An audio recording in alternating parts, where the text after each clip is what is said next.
If you want to picture ordinary life in first century Jerusalem, stand inside a home. The Burt House sits beneath today's streets in the Jewish Quarter. It is the excavated shell of a family residence destroyed when Rome crushed the city in AD 70. Archaeologists found what its name suggests: char and ash from a great fire, along with the traces of a household mid-routine. Cooking pots dropped where someone fled, stone vessels used for purity, a work surface with a grinder, iron tools, coins from the revolt years, and a small ritual bath, a mikveh, cut into the floor. One inscribed stone weight reads Bar Katros, a name tied to a priestly family. Not every detail can be proven beyond dispute, but the big picture is clear.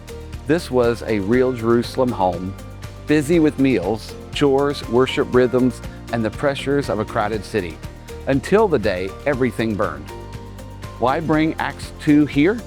Because Luke says the first believers devoted themselves to the apostles' teaching, to the fellowship, to the breaking of bread, and to prayer, and that they broke bread from house to house, and the Lord added to their number daily. The temple courts were the city's public square, but homes like this were where the new life took root, around tables, inside courtyards, on rooftops, in rooms just like these. The archaeology helps you feel that the church's practices were not just theories. They lived between stove and storage jars, between front door and street. Look at the layout and let it teach you. A mikveh inside the house points to a regular habit of purity and prayer. It tells you this family's faith was woven into daily routines. Stone vessels, thought not to transmit ritual purity, sit near the kitchen area. They show the care taken to keep a household clean before God.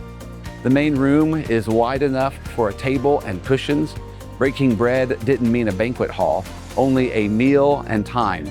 Shelves, jars, and tools hint at a shared resource: oil, grain, firewood, labor, the kind of practical help Luke has in mind when he says no one was in need.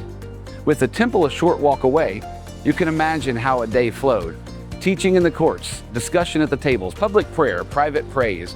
This house also sets Acts 2 on a timeline. The community Luke describes formed in the early 30s. The fire that burned this home fell in AD 70. Between those dates, life did not pause. Markets opened and closed, taxes came due, families cooked, swept, argued, and laughed. The Jesus movement grew in the middle of that normality. Daily, Luke writes, the Lord added to their number. Daily means bread set out, a chair scraped across a low floor, a neighbor welcomed, a psalm recited after sundown. The church did not float above the city. It learned to love at street level. There's a sober note here too. These rooms ended in ash. Jerusalem's first century was marked by both spiritual renewal and real sorrow. The believers Luke describes did not thrive because things got easy. They kept showing up around scripture, around tables, around prayer, through good days and hard ones. The love they shared had to fit in rooms like these and hold steady in weeks like the ones that blacken these walls. That is part of why Acts 2 is so practical. Teaching, fellowship, meals, prayers, those are sturdy things. They do not depend on perfect circumstances. Let the sight bridge the text to our lives. If the Lord added daily, then devotion is not a once-a-week event. It is a set of habits that make room for God to meet people one ordinary day after another. We cannot say this exact family believed or that this table hosted a fellowship meal. The exact address of the first house church meetings are unknown. But the Burnt House gives us the scale and the feel of a world where Acts 2 happened. As we open Acts chapter 2, keep this picture in mind.